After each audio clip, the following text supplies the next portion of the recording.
bienvenidos de regreso, mis queridos amigos y hermanos. Qué bendición tenerles aquí en nuestra Escuela de Teología Ancla. ¿Han disfrutado hasta ahora? Amén. Bueno, gloria a Dios. Todavía tenemos algunas cosas que estudiar. Vamos a la página 129 de nuestro sílabo, página 129, y vamos a procurar contestar la pregunta: ¿Israel literal y local o simbólico y mundial? Este punto es de crucial importancia porque el mundo evangélico dice que las profecías se van a cumplir con el Israel literal en el Medio Oriente. Los adventistas enseñamos que Israel es espiritual, son los que han recibido a Cristo, los que están en todo el mundo, y que estas profecías se van a cumplir con el Israel espiritual a nivel global. Necesitamos examinar la Biblia para ver qué enseña la Biblia en cuanto a la identidad de Israel. Porque si Apocalipsis 7 dice que los sellados son 12,000 sellados de cada tribu de Israel, e Israel es espiritual o simbólico, entonces el número también debe ser simbólico. Ahora vamos entonces a la página 129 y vamos a seguir más o menos lo que tenemos aquí en el sílabo. Para el pequeño remanente de los pioneros, en 1844, el número 144,000 parecía ser increíblemente grande, mientras que para nosotros hoy nos parece ser supremamente pequeño. En un mundo donde hay más de 9 millones de habitantes, 9,000 millones de habitantes, el número 144,000 parece ser microscópico. La gente con frecuencia pregunta, donde quiera que yo voy, si solo habrá 144,000 santos vivos cuando Jesús venga. ¿Qué esperanzas tengo yo de pertenecer a ese grupo selecto? Es reconfortante saber que por medio de Cristo habrá una multitud incontable de israelitas espirituales de todas las naciones que estarán vivos cuando Cristo venga y se salvarán al fin. Formulémonos algunas preguntas importantes al comenzar esta sección de nuestro estudio. ¿Los 144,000 serán judíos literales? ¿Los que reciben el sello de Dios, será que son judíos literales? ¿Habrá exactamente 144,000 vivos cuando Jesús venga? Ni uno más, ni uno menos. ¿Habrá precisamente 12,000 fieles de cada una de las tribus literales de Israel? Si las tribus son simbólicas, ¿por qué sería literal el número? Ahora vamos a analizar este asunto de Israel, la identidad de Israel. Si entendemos la identidad de Israel, vamos a entender muchas cosas en cuanto a los 144,000. A fin de comprender o de responder estas preguntas, es necesario hacer otra pregunta trascendental, que es esta: ¿cómo define el Nuevo Testamento la palabra Israel? Debemos entender que Israel es aún ese pequeño trozo de tierra en el Medio Oriente a donde viven los judíos literales. ¿O será que la palabra Israel se debe entender simbólicamente y mundialmente? Lo primero que necesitamos entender, y esto es crucial, es que la nación judía como teocracia ha sido rechazada por Dios, no los individuos entre los judíos. Hay muchísimos judíos que son hijos de Dios y van a unirse al pueblo remanente de Dios según el espíritu de profecía, como individuos. Pero la teocracia judía, es decir, el pueblo judío como instrumento de Dios, como nación, fue rechazada por Dios proféticamente. Cuando concluyeron las 70 semanas de la profecía de Daniel 9 con el apedreamiento de Esteban, la teocracia judía llegó a su fin. Ya Jesús había anunciado que el templo de Jerusalén iba a quedar desierto. Es más, cuando Jesús entró a Jerusalén en la entrada triunfal, según Mateo 21, dice que entró a la casa de Dios. Todavía el templo era la casa de Dios. Y el Señor Jesucristo echó a los mercaderes y dijo, mi casa. Se refirió al templo como mi casa, no hagan esto en mi casa. Es decir, cuando Jesús entró al templo, todavía el templo era el templo de Dios y era la casa de Jesús. Pero solo eso fue en el capítulo 21. En el capítulo 23 y el versículo 38 y 39, dice que Jesús salió del templo y dijo, he aquí, vuestra casa os es dejada desierta. Ya no se refirió al templo como mi casa o como el templo de Dios, sino vuestra casa, porque entre el capítulo 21 y el capítulo 23, las varias sectas judías tuvieron conversaciones con él y rechazaron a Jesús. Y Jesús dio los ayes sobre los escribas y los fariseos, rechazaron a Jesús. Jesús dijo, ya esta no es mi casa, este no es el templo de Dios. Vuestra casa os es dejada desierta. Es decir, cuando la nación judía apedreó a Esteban, cuando el Sanedrín instigó a la gente a ejecutar a Esteban, el último profeta de Israel, porque fue el último que tuvo una visión del cielo con el Hijo del Hombre a la diestra de Dios, el pueblo judío como nación cerraron su puerta de la gracia. Ahora vamos a Mateo, el capítulo 3 y el versículo 8 hasta el versículo 10. Estos versículos describen, y por favor sigan con cuidado la secuencia ahora que va a ser muy importante. Estos versículos describen la predicación de Juan el Bautista. Juan comenzó a predicar unos 6 meses antes que Jesús comenzara su ministerio.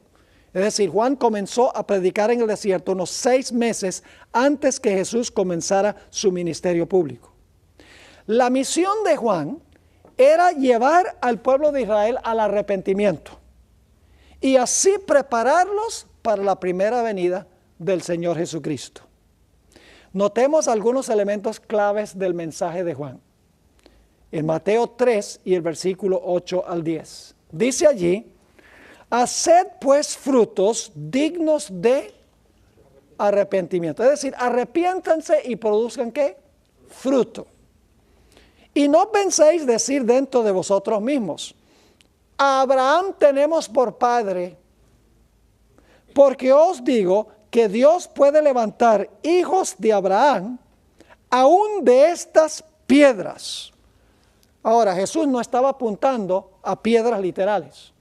Si leen el deseado de todas las gentes, el capítulo sobre la obra de Juan el Bautista, dice la hermana White que Dios podía de los gentiles romper su corazón de piedra para llegar a ser hijos de Abraham. Es decir, Juan el Bautista estaba apuntando a los gentiles, que los judíos consideraban tener un corazón, les decían cerdos y les decían puercos. Jesús dice, de estas piedras, de estos gentiles, Dios puede levantar hijos de Abraham.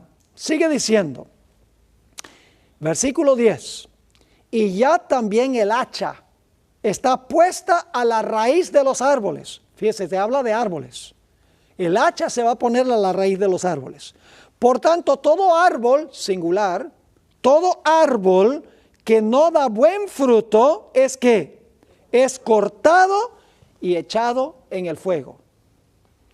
Es interesante que Juan el Bautista, al comienzo de su ministerio, habla de un árbol y dice, si el árbol no produce fruto, se va a secar y hay que cortarlo.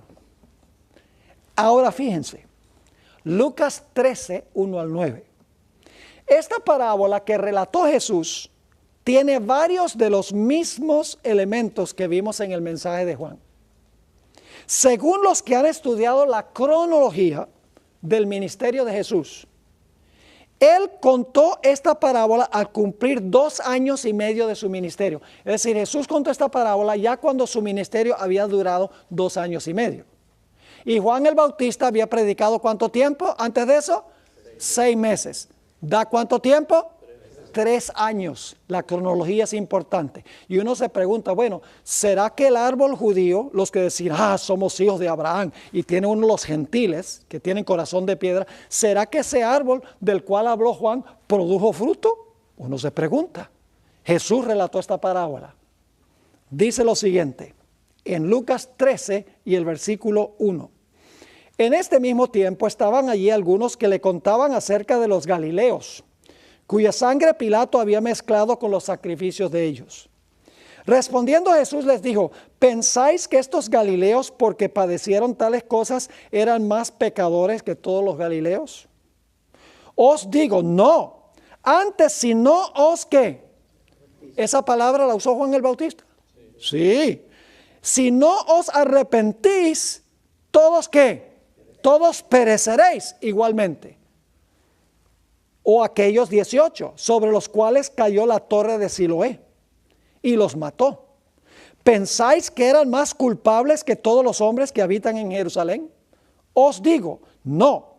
Antes si no os arrepentís, todos pereceréis igualmente. Y le está hablando un grupo de judíos. Y ahora va a dar una parábola. 3 años después de comenzar Juan a predicar sobre el árbol, de que debía producir fruto. Dice en el versículo 6, dijo también esta parábola. Tenía un hombre, ahora yo he puesto en corchetes la explicación de la parábola. Había allí, dice, tenía un hombre, el padre, una higuera. ¿Qué representaba la higuera? Al pueblo de Israel. Todo evangélico del mundo va a decir que la higuera representa a Israel. Y la Biblia lo enseña en Zacarías y otros libros también. Así que dice, tenía una higuera plantada en su viña. ¿La viña qué es? Es el mundo. Hay muchos otros árboles en el mundo.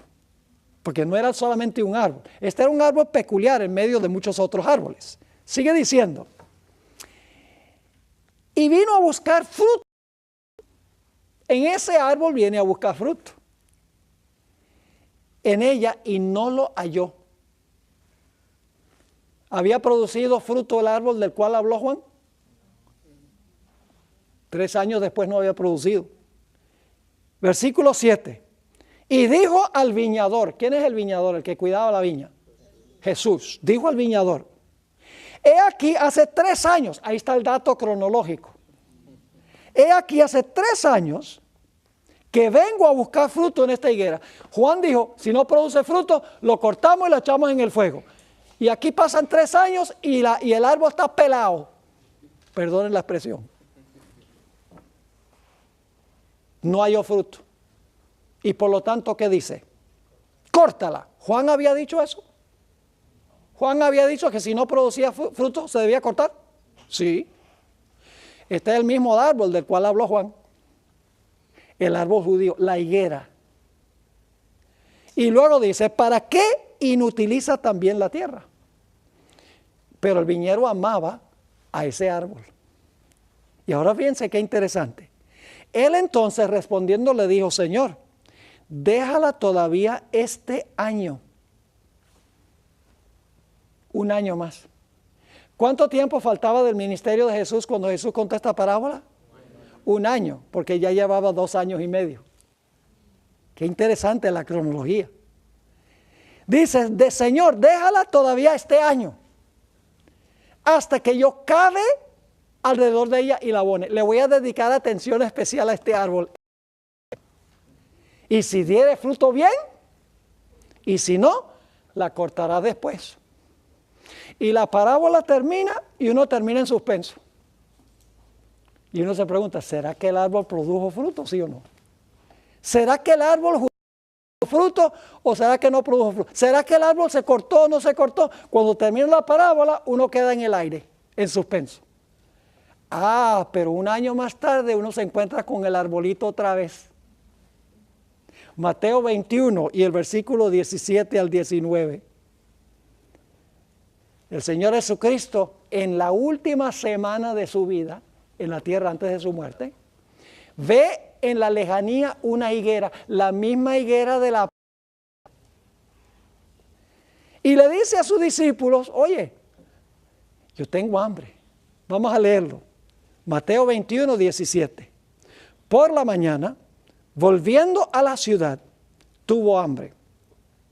Y viendo una higuera cerca del camino, vino a ella. Y no halló nada en ella, sino hojas solamente. Ahora, deben entender que la higuera en Israel, primero le sale el fruto y entonces le salen las hojas anunciando que tiene fruto. Así que si este árbol tenía muchas hojas, se entendía que debía también tener fruto. Pero un árbol con un montón de hojas, sin fruto. Un árbol ostentoso, pero que no tenía fruto. Sigue diciendo, versículo 19, viendo una higuera cerca del camino, vino a ella y no halló nada en ella, sino hojas solamente, y le dijo, nunca más nazca de ti fruto. Y luego se secó la higuera. Viendo esto, los discípulos decían maravillados, ¿cómo es enseguida la higuera? Marcos 11, 12 al 14 agrega su testimonio. Al día siguiente, cuando salieron de Betania, tuvo hambre. Y viendo de lejos una higuera que tenía hojas, fue a ver si tal vez hallaba en ella algo. Pero cuando llegó a ella, nada halló sino hojas, pues no era tiempo de higos. Ahora necesito explicarles qué significa eso, que no había tiempo de higos. No era tiempo de higos. La hermana White dice que los otros árboles estaban pelados, no tenían hojas. Los otros árboles representan los centiles. Dios no esperaba que los centiles produjeran fruto. No era época de fruto para ellos, porque ellos no habían recibido las bendiciones que recibió Israel. Pero estaba este arbolito especial con hojas y las hojas anunciaban que debía tener fruto porque había recibido muchas ventajas. ¿Recuerdan Juan el Bautista dijo que Dios puede levantar de estas piedras hijos de Abraham? Ahora fíjense lo que sigue diciendo. Dice, no era tiempo de higos. Entonces Jesús dijo a la higuera, nunca jamás coma nadie fruto de ti. Y lo oyeron sus discípulos. Y en el capítulo 11, versículo 20 y 21, dice, y pasando por la mañana, vieron que la higuera se había secado desde las raíces. ¿Qué pasa cuando un árbol se seca de raíz? That's it. It is finished. Se acabó. La higuera representa a Israel. El Señor Jesucristo estaba diciendo, yo mandé a Juan y quería que el árbol produjera fruto, que se arrepintieran. No quisieron. Luego dio la parábola y dice, que este último año produzca fruto. No produjo fruto. Al final de su ministerio está ese mismo árbol sin fruto que representa a Israel. Jesús dijo, ya se terminó. La higuera se secó de raíz. El plan de Dios terminó para la nación judía. ¿Les quedó claro? Ahora, vamos a nuestra próxima sección. El Nuevo Testamento describe a un nuevo Israel, que se compone de personas de toda nación, tribu, lengua. Ahora viene un punto importante. ¿Sabe lo que hacen los evangélicos? Los evangélicos, los pentecostales, los que interpretan las profecías de una forma literal, ellos dicen, mire, el Antiguo Testamento termina con Malaquías. Luego tenemos el Nuevo Testamento y entonces el libro de Apocalipsis tenemos que volver al Antiguo Testamento porque se aplica al Israel literal. Pasan por alto todo el Nuevo Testamento y conectan el libro de Apocalipsis con los judíos literales del Antiguo Testamento. Sigamos aquí. No podemos separar el libro de Apocalipsis del resto del Nuevo Testamento. Si Israel es espiritual y mundial en el resto del Nuevo Testamento, lo es también en el libro de Apocalipsis. Esto lo decimos porque los dispensacionalistas, que son estos que interpretan las profecías de una forma espectacular, el rapto y todo eso, saltan del Antiguo Testamento al libro de Apocalipsis y pasan por alto el resto del Nuevo Testamento. Notemos algunos textos entonces donde el Nuevo Testamento define lo que es un judío o israelita. ¿Qué es un judío o israelita según el Nuevo Testamento? El Nuevo Testamento debe interpretar Apocalipsis. ¿Sí o no? O es que decimos, no, el Nuevo Testamento no se aplica a Apocalipsis, solamente hay que volver al Antiguo. No, Señor.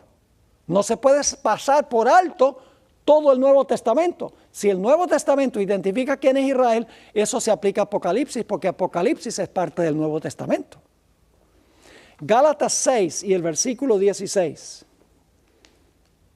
Dice aquí el apóstol Pablo, porque en Cristo Jesús ni la circuncisión vale nada, ni la incircuncisión, sino una nueva ¿qué? Una nueva creación.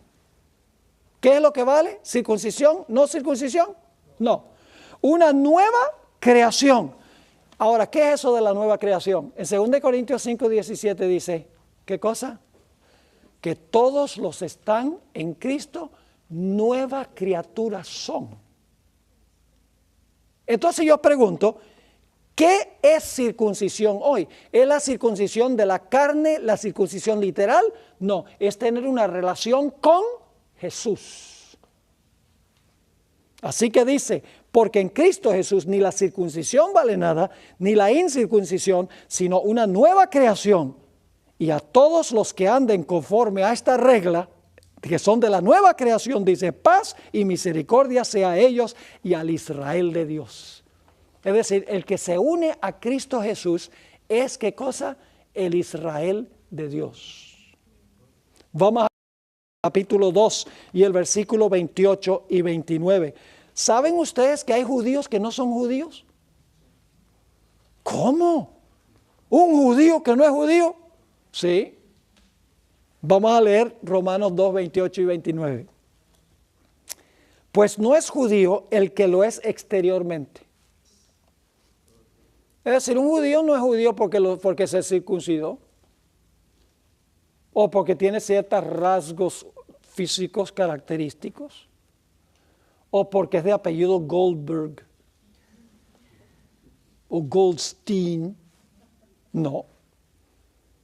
Dice, no es judío el que lo es exteriormente, ni es la circuncisión la que se hace exteriormente en la carne, sino que es judío el que lo es en lo interior. Y la circuncisión es la del corazón. Si usted se unió a Cristo y está circuncidado en su corazón, se convirtió, nació de nuevo, usted es judío. En espíritu, no en letra, porque los judíos iban nada más por la letra. La alabanza del cual no viene de los hombres, sino de Dios, porque los judíos siempre querían que los alabaran por ser tan buenos. Aquí dice, no, la alabanza es de Dios. La circuncisión es interior y no es por la letra, sino por el espíritu. Es decir, un judío es un individuo que es judío en su interior, que se ha convertido a Cristo Jesús. Un caso análogo puede verse en el caso de la iglesia adventista. Podríamos decir que no todos los adventistas son adventistas. ¿Cómo? Sí. El apóstol Juan dijo, de algunos que profesaban ser cristianos, salieron de nosotros, pero no eran de nosotros. Pues si hubieran sido de nosotros, no hubieran salido de nosotros. El propósito del zarandeo es revelar quién es un verdadero adventista y quién no lo es. Como en los días de Gedeón, solo los valientes pelearon la batalla final. El zarandeo sacará de la iglesia a todos aquellos cuyos corazones no están fijos para la batalla. En la iglesia hay creyentes falsos y verdaderos, no todas las vírgenes o los peces o el trigo que profesa ser trigo son genuinos. Se puede decir lo mismo entonces de los adventistas. No todo adventista es adventista, no todo israelita es israelita. Ahora vamos a Gálatas 3, 16 y el versículo 27 al 29 para ampliar más este concepto de la identidad de Israel. Jesús es la única simiente de Abraham, vamos a encontrar en estos versículos. Pero cuando nos unimos a Jesús por medio del bautismo, llegamos a ser simiente de Abraham también. Así es que el vínculo con Abraham se define relacionalmente y no genéticamente. Vamos a leer el pasaje. Primero el versículo 16. Ahora bien, a Abraham fueron hechas las promesas y a su simiente. No dice y a las simientes, como si hablase de muchos, sino como de uno y a tu simiente, la cual es Cristo. ¿Cuál es la simiente verdadera de Abraham? Cristo. Y entonces usted, ¿y nosotros qué? Entonces nosotros no podemos ser simiente de Abraham. Sí podemos ser simiente de Abraham, pero solo a través de Cristo. Es decir, el que está fuera de Cristo no es simiente de Abraham. Porque la simiente única de Abraham es Cristo, y solo cuando tú te unes con Cristo eres simiente de Abraham. Es decir, que los judíos que no se han unido con Cristo no son simiente de Abraham. ¿Me están siguiendo? Vamos a leer los versículos 27 al 29. Todos aquellos que han sido bautizados en Cristo, de Cristo están vestidos. Y cuando pasa eso, dice, ya no hay judío y griego. Yo pregunto, en términos prácticos, ¿sí hay judío y griego? En términos de salvación no hay judío y griego. Pero ciertamente hay judíos y griegos. Dice, no hay varón, esclavo ni libre. ¿Hay esclavos todavía y libres? Sí, todavía los hay en algunos países. ¿Qué significa entonces que ya no hay esclavos ni libres? En los días de Pablo, ¿había esclavos y libres? Sí. ¿Qué quiere decir? Que esclavo y libre son uno en Cristo porque tienen un mismo Salvador. Y luego dice, no hay varón ni hembra, ni mujer. No hay varón ni mujer. Así que un hombre se puede casar con un hombre y una mujer con una mujer. Porque ya no, la distinción de género no existe. No hay varón ni hembra. Así lo usan algunos. Pero lo que el texto está diciendo es, el varón sigue siendo varón y la hembra sigue siendo hembra. Pero en términos de salvación, ¿me están entendiendo? El contexto es claro. En términos de salvación, son uno. Así que dice, ya no hay judío ni griego, ya no hay esclavo ni libre, ya no hay varón ni mujer, porque todos vosotros sois uno en Cristo Jesús. Y ahora escuchen, y si vosotros sois de Cristo, ciertamente linaje de Abraham sois y herederos según la promesa. ¿Qué es lo que define que una persona sea judía o una persona sea israelita? Su relación con ¿quién? Con Cristo Jesús. Y ahora le voy a explicar cómo funciona esto. Jesús es el único verdadero hijo de Dios, el único hijo fiel de Dios. Pero fíjense lo que sucede. Cuando yo recibo a Cristo como mi Salvador, entonces ahora yo llego a ser hermano de Jesús. ¿No es así? No se avergüenza de llamarnos hermanos. Y entonces cuando yo recibo a Jesús, yo llego a ser hermano de Jesús. Y entonces ahora Jesús viene el Padre y dice, un nuevo hermano. Y el Padre dice, ¿verdad? ¿Quién es? Oh, Pastor Bor. Entonces, pues si el Pastor Bor es hermano tuyo, es hijo mío también. Nadie viene al Padre sino por mí, dice Jesús. Es decir, Abraham es Cristo es la única simiente de Abraham, pero cuando yo me uno a Jesús, yo soy también simiente de Abraham en él. Eso es lo que significa ser judío o ser israelita. Ninguno de los judíos que están, bueno, no puedo decir ninguno, pero ninguno de los judíos que rechazan a Cristo son judíos según la definición del Nuevo Testamento. Son judíos físicamente hablando, candidatos a la salvación, como todas las demás naciones. No es antisemitismo esto. No. Dios ama a los judíos. Debemos nosotros amar a los judíos. Debemos llevar a los judíos a Cristo para que acepten a su propio Mesías. Imagínense, el Mesías es de ellos. Debemos testificar a ellos. Pero si están fuera de Cristo, según la definición del Nuevo Testamento, no son simiente de Abraham. Por lo tanto, ninguna profecía se cumple con ellos. Vamos a Romanos 9 y el versículo 6 al 8. Romanos 9, 6 al 8. No que la palabra de Dios haya fallado, porque no todos los que descienden de Israel son israelitas. Qué declaración tan extraña.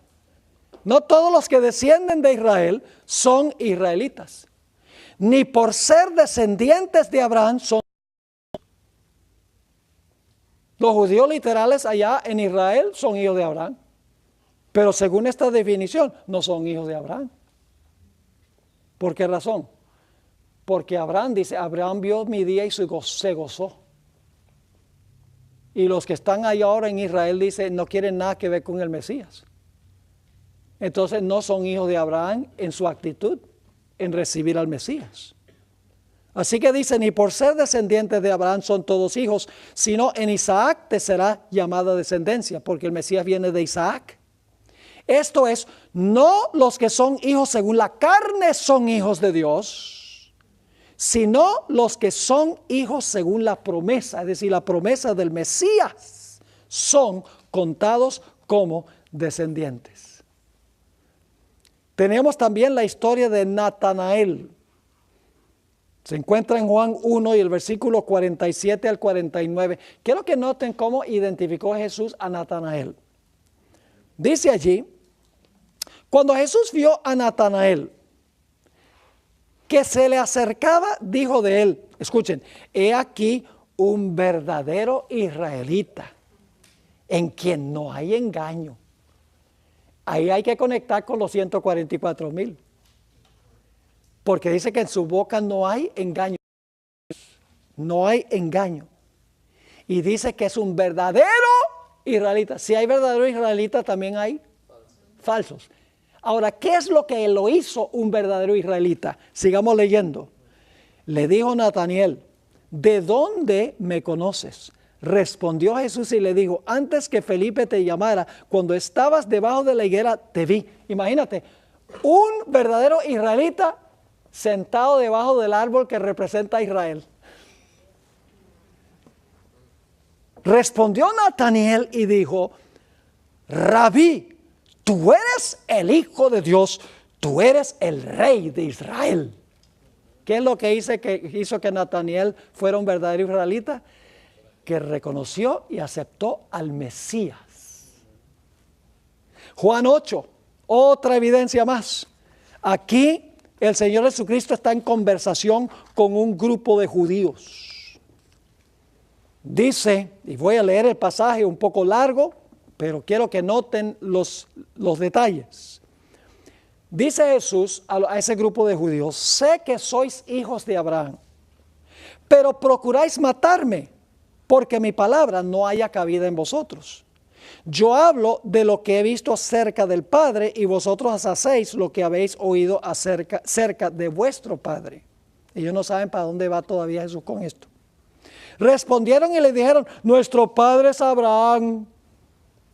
Jesús les dijo, si fuerais hijos de Abraham, las obras de Abraham haríais. Pero ahora procuráis matarme a mí, hombre que os he hablado la verdad, la cual he oído de Dios. No hizo esto Abraham. Ustedes dicen que son hijos de Abraham y me odian, pero Abraham me amó. Así que ustedes no son hijos de Abraham, porque ustedes tienen un espíritu distinto. Sigue diciendo, en el versículo 41, vosotros hacéis las obras de vuestro padre. Todavía no saben dónde va Jesús con esto. Entonces le dijeron, nosotros no somos nacidos de fornicación. Un padre tenemos que es Dios. Jesús entonces les dijo, si vuestro padre fuese Dios, ciertamente me amaríais, porque yo de Dios he salido y he venido, pues no he venido de mí mismo, sino que Él me envió. ¿Por qué no entendéis mi lenguaje? ¿Por qué no podéis escuchar mi palabra? Vosotros sois de vuestro padre el diablo. ¿Por qué? Porque querían matar a Jesús. ¿Abraham hubiera querido matar a Jesús? Entonces, ¿cómo podían ser hijos de Abraham? Cuando Abraham dijo Jesús, Abraham se gozó de ver mi día. Y ustedes me odian. Ustedes no son hijos de Abraham. Sigue diciendo en el versículo 44, vosotros sois de vuestro padre el diablo, y los deseos de vuestro padre queréis hacer. Él ha sido homicida desde el principio y no ha permanecido en la verdad, porque no hay verdad en él. Cuando habla mentira, de lo suyo habla, porque es mentiroso y padre de mentira. Ahora, Santiago, en su libro, el hermano de Jesús, Santiago 1:1, encontramos que se menciona las tribus de Israel. No está hablando de las 12 tribus literales de Israel. No puede ser, y ustedes dicen, ¿por qué no puede ser? Por una razón muy sencilla. Las 12 tribus de Israel ya no existen. Las 10 tribus del norte se perdieron entre las naciones. Llegaron a ser los samaritanos de la época de Jesús. Ya las 12 tribus no existen.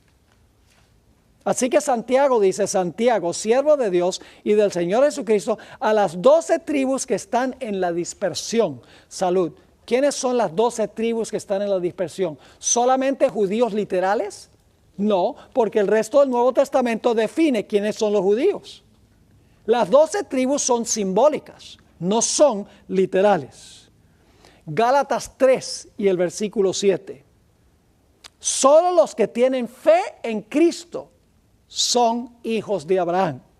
Fíjense lo que dice aquí en Gálatas 3:7. Sabed, por tanto, que los que son de fe, estos son hijos de Abraham. Y la Escritura, previendo que Dios había de justificar por la fe a los gentiles, dio de antemano la buena nueva a Abraham, diciendo, en ti serán benditas todas las naciones. De modo que los de la fe ¿en quién? En Cristo. Los de la fe son bendecidos con el creyente Abraham. Ahora vamos a pasar por alto los dos próximos textos por la premura del tiempo. Y vamos a la sección que dice 3 mensajes globales. 3 mensajes globales.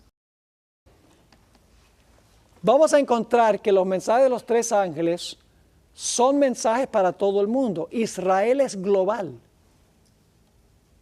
Israel no es esa nacioncita allá en el Medio Oriente. E Israel es espiritual.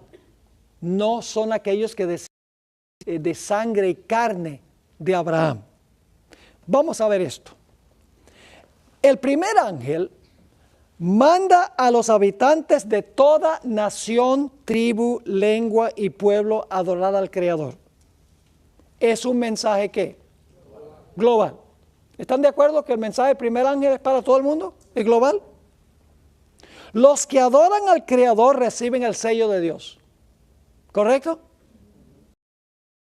De la misma manera, ahora escuchen bien, el mensaje del tercer ángel le advierte a los habitantes de toda la tierra a no adorar a la bestia y a su imagen, ni recibir su marca. Yo pregunto, ¿gente en todo el mundo va a recibir la marca de la bestia?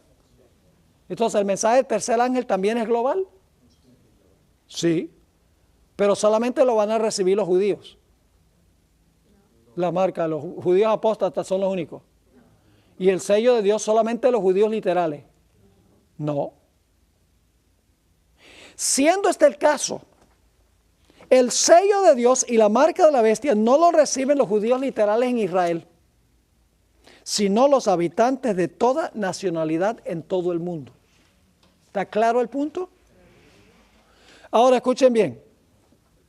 Apocalipsis 7:13 afirma que aquellos que reciben el sello de Dios son de las 12 tribus de Israel.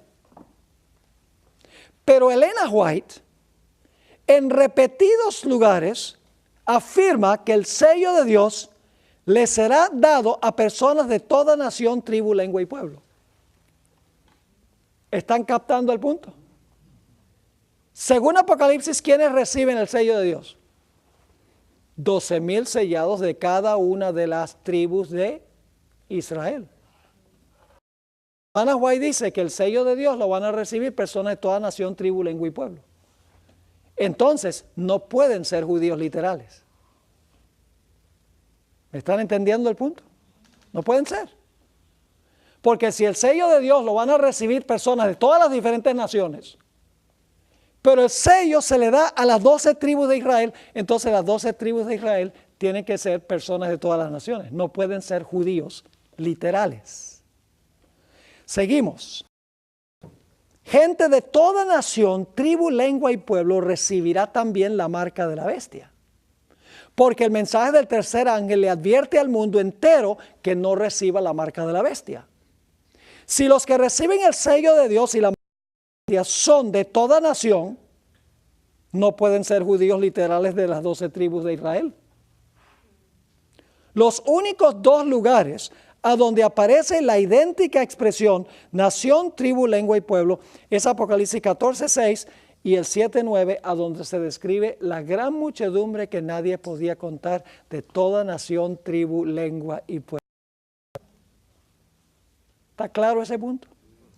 Entonces Israel tiene que ser ¿qué? Espiritual. Los que reciben a Cristo como Salvador y deben vivir ¿dónde? Deben vivir en todo el mundo. Y entonces yo pregunto, ¿la guerra final va a ser entre quiénes? Entre los árabes y los judíos. Entre los musulmanes y los judíos. Eso dicen los evangélicos. O sea, la guerra final va a ser entre los musulmanes que van a venir ahí tal vez con los rusos y algunos otros a atacar a Israel. Y entonces hay 144,000 sellados que van a ser protegidos por Dios de los judíos literales. No puede ser, porque el sello de Dios y la marca de la bestia se da a gente de toda nación en todo el planeta. La crisis entonces tiene que ser global. Israel tiene que ser global. El sello es global y el Israel tiene que ser espiritual. Y si Israel es espiritual, el número también debe ser espiritual. Ahora vamos a la siguiente sección. Lástima que no tenemos tiempo. Esto se presta, este párrafo que está aquí, se presta para una clase completa de ancla, literalmente. Porque habría que estudiar Apocalipsis 14 en detalle y su relación con Joel el capítulo 3. Pero vamos a cubrir los puntos esenciales. La profecía de Joel 3,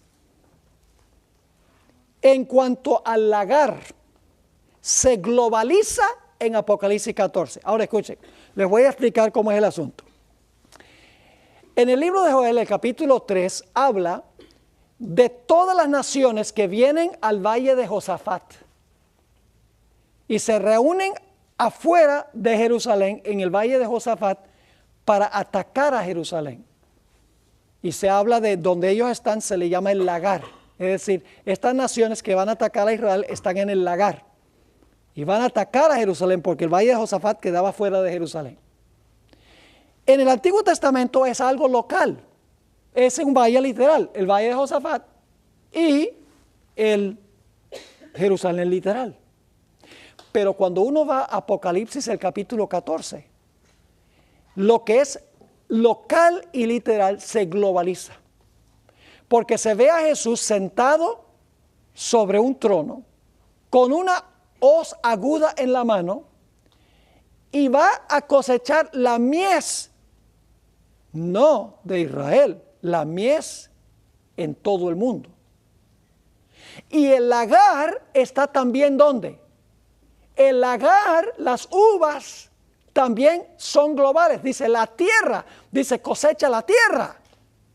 Es decir, lo que es literal en el libro de Joel, lo que se aplica al Israel literal, en un valle literal, en el libro de Apocalipsis se globaliza. Ahora es el Israel espiritual en todo el mundo que se reúne alrededor del pueblo de Dios en todas partes para tratar de destruirlos, y Jesús los va a defender en todo el mundo. Vamos a terminar de leer este párrafo. En Joel el lagar se halla fuera de Jerusalén literal, en el valle de Josafat literal. Pero en Apocalipsis 14 el lagar se expande y es mundial. Léanlo y verán. El panorama de Apocalipsis 14 al 20 es este. Los justos han sido sellados y están reunidos en la Jerusalén espiritual y mundial. Por el otro lado, los impíos se hallan reunidos fuera de la ciudad en la Babilonia espiritual y mundial. Si el lagar donde están reunidos los babilonios que tienen la marca de la bestia es global, Entonces la ciudad de Jerusalén, a donde están reunidos en el sello de Dios, debe ser también global. La idea del lagar se desarrolla aún más en Apocalipsis 19, 11 al 21. ¿Está claro ese punto? Ahora vamos a nuestra siguiente sección. Apocalipsis 3, 10 al 12 deja muy en claro que la tribulación no afligirá solo a los judíos literales, sino que afligirá a los habitantes que se encuentran en todo el mundo. En Apocalipsis 7:1 se mencionan 4 ángeles que están en los 4 ángulos de la tierra, reteniendo 4 vientos, hasta que los 144,000 sean sellados. Quiero que visualicen esto. Hay 4 ángeles en los 4 ángulos de la tierra, eso es global, ¿verdad? Y están reteniendo los 4 vientos para que los vientos no soplen hasta que todos los fieles de Dios hayan sido sellados con el sello de protección. Cuando los ángeles suelten los vientos, habrá un cataclismo cual jamás se ha visto en la historia del planeta. Las 7 postreras plagas. Ahora, el sello de Dios se le ha puesto al pueblo de Dios en todo el mundo para que pueda sobrevivir este cataclismo global. Cuando Cristo venga, los impíos a nivel global que no tienen el sello de Dios se esconderán y rogarán que las piedras o las rocas caigan sobre ellos. En contraste, los 144,000 en todo el mundo serán protegidos.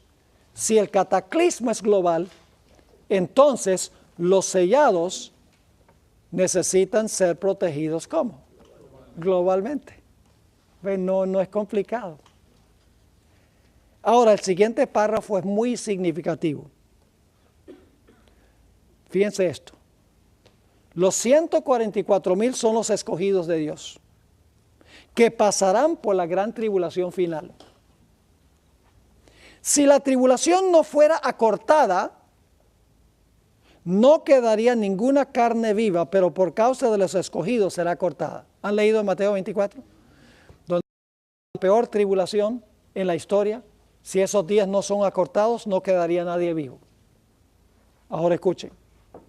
Hacia el final de la gran tribulación, Satanás falsifica globalmente la segunda venida de Cristo, apareciéndose en diferentes sitios del planeta con la intención de engañar, si fuere posible, ¿a quiénes?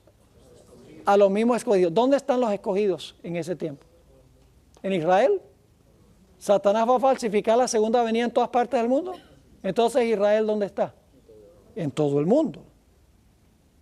Ahora, cuando termine, esto es importante, cuando termine la gran tribulación, Jesús vendrá del oriente y enviará a sus ángeles para que recojan a sus escogidos que están en los 4 ángulos de la tierra. ¿A dónde están los escogidos? En Israel, ¿no? No, ¿dónde están? En los 4 ángulos de la tierra. Siendo este el caso, si los a los sellados en los 4 ángulos de la tierra, entonces los escogidos deben hallarse en cada rincón del planeta. ¿Está quedando claro? Ahora, la hermana White tiene una cita supremamente significativa, donde ella dice claramente que los sellados son personas de todas las naciones. Ahora, yo quiero que ustedes vean las implicaciones de esto. Apocalipsis dice que los sellados son de las 12 tribus de Israel. Da la impresión de que los sellados son solamente judíos. Apocalipsis 7. Pero fíjense cómo lo interpreta la hermana White. Esto se encuentra en Consejos para los Maestros, página 518. A medida que nos acerquemos a la venida de Cristo, más obra misionera debemos hacer. El mensaje del poder renovador de la gracia de Dios será proclamado, ¿dónde? ¿Dónde se proclama el mensaje? A todo país y clima, hasta que la verdad circunde el mundo. Ahora escuchen bien. En el original hay una expresión que no se encuentra en español en la traducción. Dice, entre el número de los que serán sellados. En español no aparece eso, el número de. Pero claramente está hablando de los 144,000. Dice, entre el número de los que serán sellados, escuchen ahora, habrá quienes vendrán de toda nación, tribu, lengua y pueblo. ¿Son judíos literales los que son sellados? Imposible. Porque vienen de qué? Vienen de tribu, lengua y pueblo. No son judíos literales. Y si no son judíos literales, lo más probable es que el número tampoco es literal. Y a veces somos muy inconsistentes, decimos 666, ese es un número simbólico. 1260 días, simbólico. 2300 días, simbólico. Número 7, simbólico. Número 4, simbólico. Pero 144,000, literal. Somos inconsecuentes en nuestra forma de interpretar la Biblia. Sigue diciendo la sierva del Señor. Escuchen esto. De todo país se reunirán hombres y mujeres que estarán delante del trono de Dios y del Cordero, exclamando, la salvación pertenece a nuestro Dios que está sentado en el trono y al Cordero. Ahora, mañana vamos a hablar de la gran muchedumbre y la relación que tienen con los 144,000. Muy interesante esa relación. Sigue diciendo, pero antes que esta obra sea realizada, debemos experimentar aquí en nuestro propio país la obra del Espíritu Santo en nuestros corazones. Según Elena G. de White, gente en todo el mundo será numerado y sellado. Fíjense esta cita, primeros escritos 279 y 280. Vi ángeles que iban y venían de uno a otro lado del cielo. Un ángel con tintero de escribano en la cintura regresó de la tierra. ¿Regresó de dónde? De la tierra. Y comunicó a Jesús que había cumplido su encargo, quedando sellados y numerados los santos. Vi entonces que Jesús, quien había estado oficiando ante el arca de los 10 mandamientos, dejó caer el incensario y alzando las manos exclamó en alta voz, consumado es. Y toda la hueste angélica se quitó sus coronas cuando Jesús hizo esta solemne declaración. El que es injusto, sea injusto todavía, y el que es inmundo, sea inmundo todavía, y el que es justo, practique la justicia todavía, y el que es santo, santifíquese todavía. Hay muchísimas evidencias, tanto en la Biblia como en el Espíritu de Profecía, de que los 144,000 no son judíos literales. Son personas de toda nación, tribu, lengua y pueblo que viven en todo el planeta. Son judíos como lo define la Biblia. Son judíos por su relación con Cristo Jesús. Es decir, la persecución final no es de los árabes contra los judíos. Es contra aquellos que en verdad recibieron a Jesús, contra aquellos que sí lo recibieron. Aquellos que desobedecen los mandamientos de Dios y aquellos que guardan los mandamientos de Dios y tienen el testimonio de Jesucristo. Esa es la guerra final. No es una guerra étnica, no es una guerra filosófica, no es una guerra de nacionalidad. Es una guerra entre los buenos y los malos, entre los que observan el sábado y los que violan el sábado. Así de sencillo es. Quiero, para terminar, nos quedan solo 4 minutos, quiero leerles algunas citas de la hermana White sobre el nuevo Israel. Quiero ir a la página 138. A la mitad de la página, Profetas y Reyes 273. Hay muchas que puedo escoger aquí. Hay como unas casi 4 páginas de citas de la hermana White sobre lo que es Israel, cómo definimos Israel. Dice allí en Profetas y Reyes 273, a Isaías le tocó presentar claramente a Judá la verdad de que entre el Israel de Dios iban a contarse muchos que no eran descendientes de Abraham según la carne. ¿Está claro? En Profetas y Reyes 275, el Espíritu de Dios iba a derramarse sobre toda carne. Los que tuviesen hambre y sed de justicia debían contarse entre ¿qué? Entre el Israel de Dios. En Testimonios para la Iglesia, página 109, dice la sierva del Señor: se me mostró que los que están esforzándose por obedecer a Dios y purificar sus almas por medio de la obediencia a la verdad son el pueblo escogido de Dios, su Israel moderno. Y quiero ir a la siguiente página. Bueno, en realidad no a la siguiente página, a la página 140, arriba, página 276 de Patriarcas y Profetas. Escuchen esto. Hablando de los paganos. Muchos de estos conversos del paganismo desearían unirse por completo con los israelitas y acompañarlos en su viaje de regreso a Judea. Ninguno de los tales habría de decir: me apartará totalmente Jehová de su pueblo. Pues el mensaje de Dios por medio de su profeta, aquellos que se entregasen a él y observasen su ley, era que se contarían. En inglés es be numbered, que es la palabra que se usa en Apocalipsis 7. Dice nuevamente: pues el mensaje de Dios por medio de su profeta, aquellos que se entregasen a él y observasen su ley, se contarían desde entonces entre los israelitas espirituales, o sea, su iglesia en la tierra. Amén. ¿Hay algo que no está claro? Más claro no canta un gallo a las 3 de la mañana.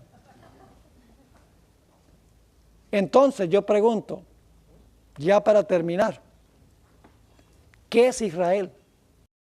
¿Es esa tierrita allá? No. ¿Qué son los judíos? ¿Esa gente que vive allá? No. Un judío es el que ha recibido a Cristo como Salvador. Y el territorio de Israel es a donde viven todos ellos. Quiere decir que la guerra final va a ser una guerra global entre israelitas espirituales y babilonios espirituales. Porque si Babilonia es espiritual, entonces Israel también es espiritual. Y sabemos que Babilonia es espiritual porque la ramera se sienta sobre naciones, tribus, lenguas y pueblos. Y la iglesia de Jesús tiene también personas que están entre toda nación, tribu, lengua y pueblo. Así que cuando vayamos a Apocalipsis 7, no pensemos que los que son sellados son literales que viven en el Medio Oriente. Los sellados son de toda nación, tribu, lengua y pueblo, judíos espirituales que habitan en la Jerusalén espiritual. Ok. Bueno, mañana, Dios mediante, vamos a estudiar en cuanto